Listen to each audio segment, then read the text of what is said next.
Hanson has demonstrated active engagement in City Council and boards and commissions. Instead, you chose Julie Laut, who, when I suggested Ms. Chong, this is not a time to discuss a past decision like that, and it's not a time to be talking about Ms. Laut, who has stepped down from the council. Now, is there an issue you wish to discuss? I'm talking about your decisions. Then that's not for this night. Listened to We past can City have that Council conversation. Jason Liggett, can you mute the speaker? Thank you. It seems like we're constantly hiring people who only know how to work for themselves and their friends in the city and not for the people of Urbana. So let's kind of rewind a bit and look at when Marlin had Preston James running the Civilian Police Review Board. That was riddled with violations and failures on Mr. James' part. Mr.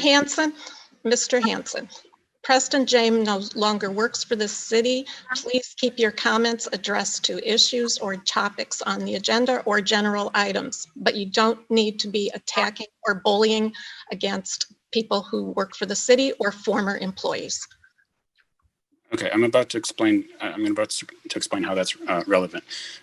And now I see we have Lamont Peppers hired to be the new community engagement coordinator, and he's supposed to be running the Civilian Police Review Board. But my understanding is that he was friends with Preston James, and I'm trying to understand how we expect things to be any different now if we keep assigning these people who are going to follow a path of dishonesty. And Mr. Hanson, there is no evidence for a path of dishonesty, and I'm going to ask you to finish your comments by sending them in an email.